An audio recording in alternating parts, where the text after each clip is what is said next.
guys, welcome to Her Essence with me, Soni Masharia. Another week, another episode. Thank you so much for joining us for the past 5 weeks. We appreciate you guys. So today we're going to start a relationship series, and we're going to get to candid conversations on relationships, and let's know what they entail and what we should do to make them better, because who doesn't want a good relationship? Today I'm joined by a very wonderful guest, guys. I am so excited for this, so let her introduce herself. Welcome. Thank you, Sonny. I am Martha, and I'm also married to my one and only husband. I'm a happy wife to Mr. Nelson, and I'm so grateful for Sonny and of course Wema TV for this opportunity. It's more than humbling to be a part of this show, and as well, I am a mentor and a coach, and I value lives and most especially purpose. Thank you so much for honoring our invitations. We appreciate you. Thank you. So today, as I said, guys, we start a relationship series, but we're gonna do it different. We're gonna start. We have like a 4-part series, but for today, we're going to talk about before the person, and just to emphasize that singlehood is not a loneliness. And I want us to talk about this aspect, or the elephant in the room. What is singleness and how singlehood should impact you? So to take us back to that, we're going to talk about, what do you think singlehood means to like people who are watching us? Does it mean like you're alone, or what is the impact that it has on other people? Yeah. So basically, from where you've brought it from, I believe being single is one of the most amazing things first, because I didn't get born married. I was first single, very single for that matter, and I was very serious with my singlehood, very serious, and I had parameters put in place to define what I need to get from singlehood. For me, singlehood is not being alone, it's being whole, it's being complete, it's being ready for the next things and levels that God is preparing you for. For me, I will put it in this manner. Have you ever seen people employ people who have not prepared for the specific kind of work? For instance, if it's an engineer, you have to go for 7 years preparation for you to become certified for just a degree, not even a master's or the PhD level, but it's just a degree. Same to being a lawyer, same to as well being a doctor. Why do people think that they have to skip singlehood to get to marriage?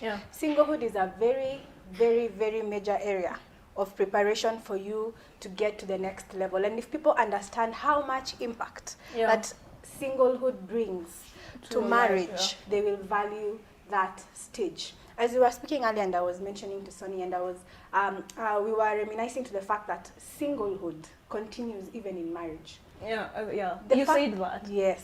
The fact that you get married, we didn't get attached to each other. Like, you didn't bond. We didn't get, bond. Like, we became one until our legs can't walk until he's walking. My hands can't move until his is moving, You're still whole. And singleness continues and even advances in marriage, because the better single you become, the better your marriage becomes. So if you learn how to maneuver in it, even as you are single at that particular stage, let me say that, and even as you get to marriage, you will still enjoy your own company, yourself, and everything within the same marriage.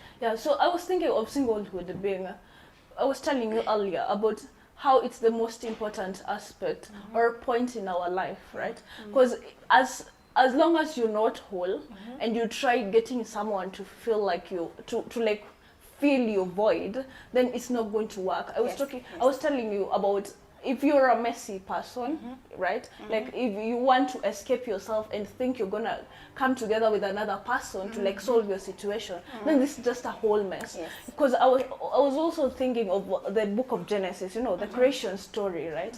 And the creation story, you look at the 7 days before God God got to the seventh day and Yeah. said, now let's create a person for Adam. He had created things. He had created a place. He had provided for the person. He had created purpose, identity, and these parameters. Like, you know, for the place, it's Eden. When you think, when like the Garden of Eden, and you should live in this place. For the provision, he had like fruits and everything for him. But all these 5 things I have mentioned, you have to have them before now you decide, now let me get into this relationship. Because before the person is you, and you can't pour from like an empty jar. Yeah. So I wanted to say, you know, you said about singlehood also in marriage, and that hit me because I had never thought about it. Because you are always gonna be you. Yes. Before you go to another person and become a couple or something. So this singlehood, can you like tell us an impact it has created, or something that it has reflected in your relationship with your current husband, right? Yeah. And how it has impacted that part? Yeah. So singlehood, as I've mentioned, is a progressive thing. Yeah. We will always be accountable to ourselves, not our partners, and even to God. He will ask us, what did you do?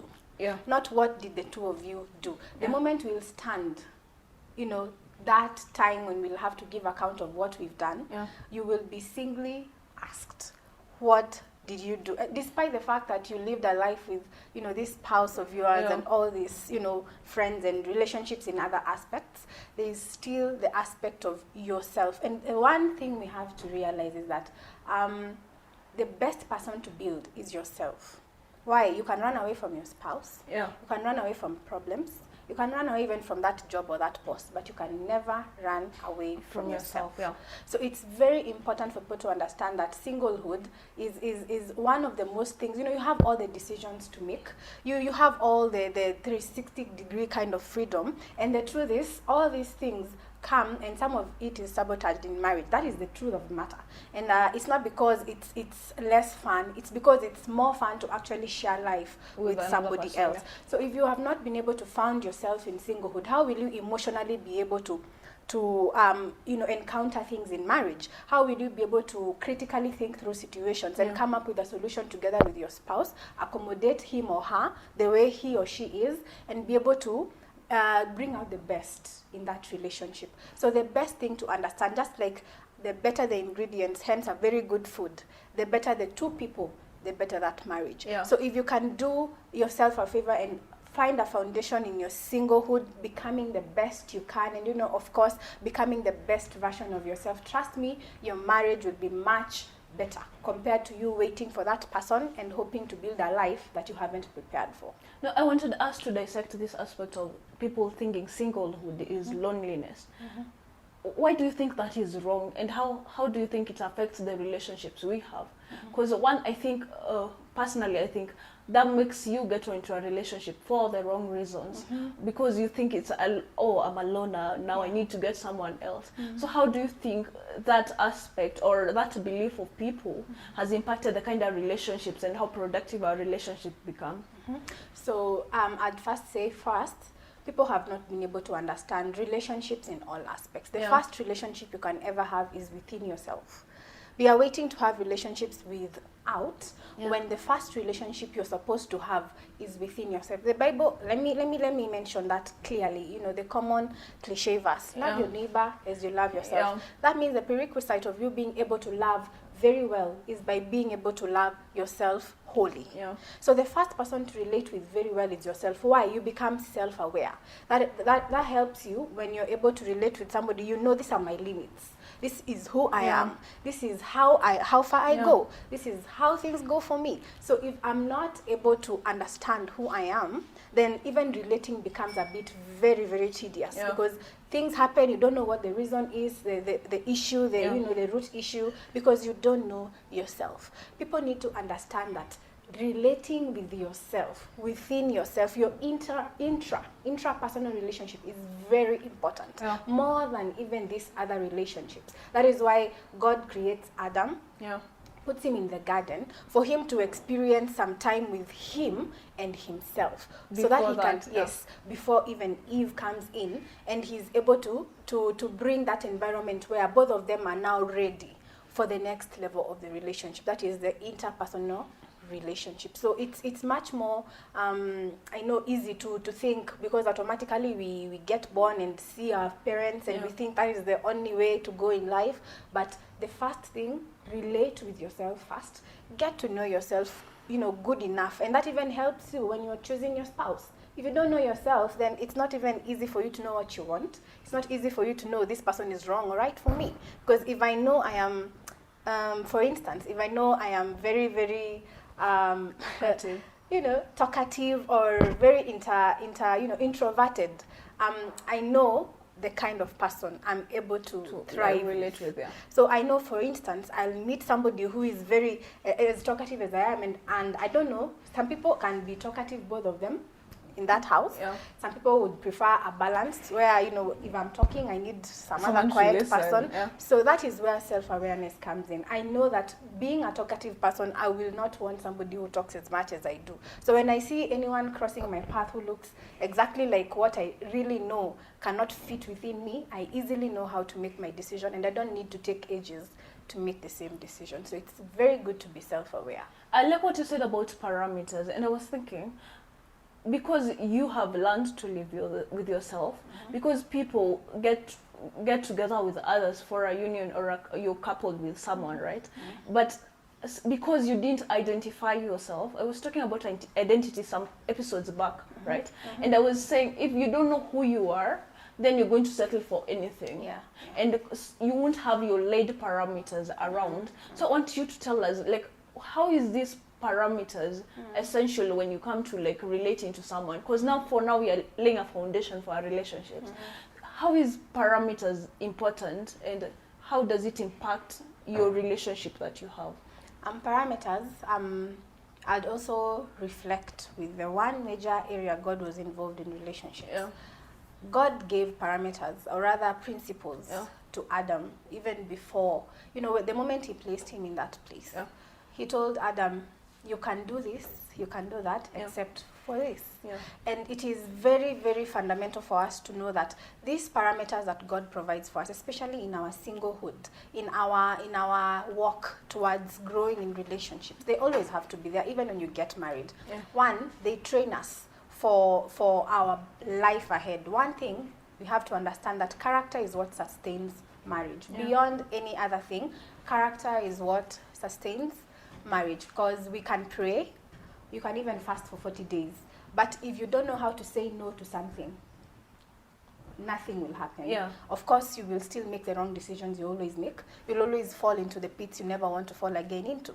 So parameters train and put us in a place where we are able to tame the physical body, tame ourselves. And God knows that nature is in us. It is very much in us, and we are prone to, of course, just like Paul says, I want to do the right thing. I find myself doing. Imagine Paul himself being when I look at the people who have walked, or rather who are in the Bible, Paul looks like a very mature Christian. Honestly, he does. But the same Paul says he struggles. How much does an average Christian struggle? So much. So these parameters are just there, one, to protect us. For instance, when you get an item from a manufacturer, like an iron box, for instance, you are told, do not put it in water because it will burn out. What is the manufacturer saying? That this iron box will, of course, get destroyed because of the fact that you didn't follow instructions. The same thing, the things that we are told not to engage in, not to find ourselves doing, are not meant to make us, people feel like they are so restricting, life is so boring. They are meant to protect us. They are meant to prevent us from a lot of hurt. They're meant to prevent us, when God says, wait for him to bring in the season, instead of you going ahead of him, looking for everyone, there are heartbreaks you can avoid. There are so many issues you can avoid getting into because of respecting the parameters God gives in your life. When you understand that God has orchestrated a point where he will indeed give you the right person, and that is when you understand who you are in your singlehood, in relating with with God, in relating in very other healthy relationships, your friends. You know, relationships not just about me and my boyfriend or my husband. Yeah. It's also about me and my friends, Yeah. my churchmates, my schoolmates, my workmates, all those other aspects. So it's very important to understand that every area of our life is very, very, very important, and let's not focus on things that will make us lose the right focus. You know, whatever the devil cannot destroy, he will distract. And the one thing he will do to singles is always use relationships. Why? It's our weak area, our emotional part. So it is very easy for us to get distracted into relationships and forget there is much more to life. Marriage is not a calling. Marriage, you won't die if you don't get married. That's the truth. You won't die if you don't get into a relationship. You will be very much, you can even succeed. There are very many successful people who don't have families, who don't have spouses. So let's not treat like relationships are, you know, oxygen. A must have. You know, it's something that, you know, the society has defined it. They say, you know, until to a particular age, you feel like you're pressured about it. You feel the need. So you know yourself enough. Like you've mentioned identity. How do you see yourself and who defines you? That is the one major thing. Let the one who created you define you first. Because the devil easily, what he tries to do is make you lose and the nature of who you are first, so that you cannot perform in your level best. And of course he knows you're his threat. So when he knows you've lost your identity, that is the first thing he hates. But what did he try to do to Jesus? If you know you are the Son of God, he was testing Jesus' identity. If Jesus was not so clear about, I know I'm the Son of God, you don't have to tell me about that. Yes. So what the devil does many times is he wants us to question our identity, lose focus, and begin not to have threats from us. So find time, and that is more clear when you're able to be single enough to be whole and spend time with yourself, spend time with God, of course, and spend time in very healthy relationships. You have siblings, you have your parents, you have so many people who you can relate with, and not just a man or somebody of your opposite sex. So I feel like, it's like what you said about singlehood is not an emotional deficiency. I feel like that's why we go wrong, and we think that now we have to, this deficiency you have to fill in and just, you know, just get into relationships, random relationships for no purpose. So I want us to talk about the purpose. Because as if you don't understand the purpose of something, then you're gonna be mistaken for all of it. What is the purpose of this relationship? May it be like love relationships or what, you know what I mean? Like, what is the purpose of these relationships, and what do people think it is, and what is it actually, the essence? Because we are in high essence, you have to live our essence. What's the ultimate nature or the reason why you should enter a relationship? So relationships are very wide. I'd say it's an area where you would have so much to talk about. You know, everyone has a reason why I really want to get into a relationship. I know what I really need. I know what I really want to achieve out of this. But I'll say one particular thing that is probably mentioned as well. And relationships and marriage, it is a place where God wanted us to experience his heavenly relationship on earth. That is why he keeps talking about he will come for his bride, because he knows that we will come one day to join with him. Because he knows there is another relationship, an eternal kind of relationship. That is why marriage is compared to eternity. Why?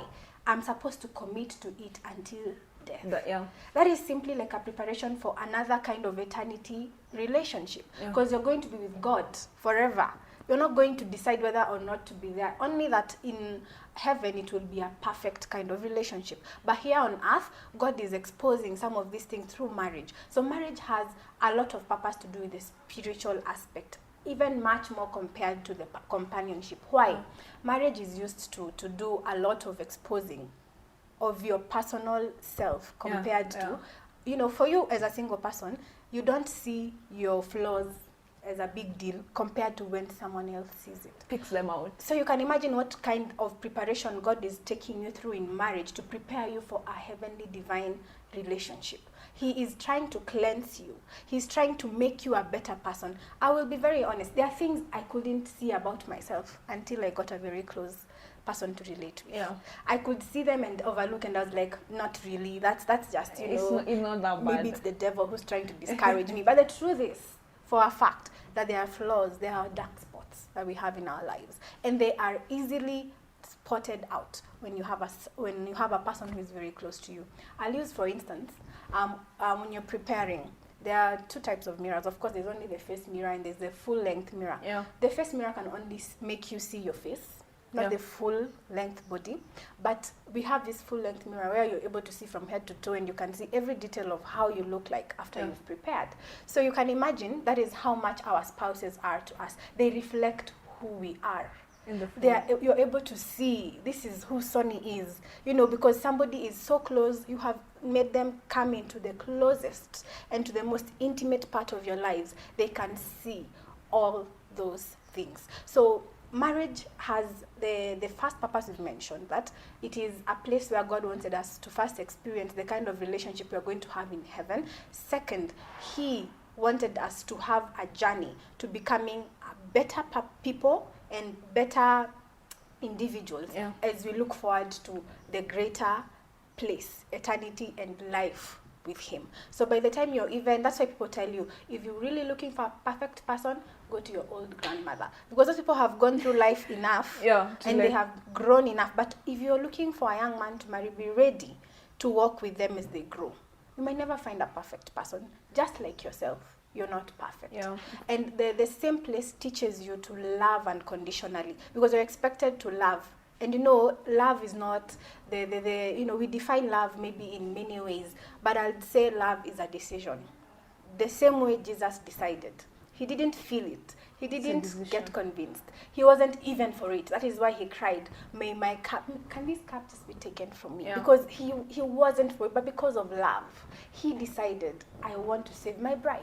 I want to pay the price for my bride. So love, for me, here, it helps us, you know, understand that we can't do it on our own. We need God. It helps us see our deficiency to be able to love another human being. Honestly, who has flaws, who has, you know, every kind of, you know, when you get to know these people, you'll be able to see so many things you never saw before. And you'll be, you know, you might even be perturbed when you see some of these things you never expected. Yeah. But this is the point where God tests you and helps you grow to the Christ-like love. And that is the best gift you can give your spouse. The love that is sacrificial. The love. And you can imagine if you are never single enough and strong enough and grown enough, some of these things will break you. Some of these things will put you down. Some of these things you'll never adjust to them. They will only embitter you. Yes, so I would basically say those two things. Thank you. Because now laying this foundation today, our viewers, of purpose, I wanted us to dissect the purpose and singlehood, and just to remove the whole myth about singlehood being loneliness. Because that I think is the main problem that comes when it comes to relationships. So thank you so much for joining us. Join us next week as we talk about the myths about dating and what you think we should have been told before we got there. Thank you for joining us. It has been Her Essence on Wema Online TV. That's Wema Online TV on all social media handles. Till next time, it has been me, Soni Macharia. Thank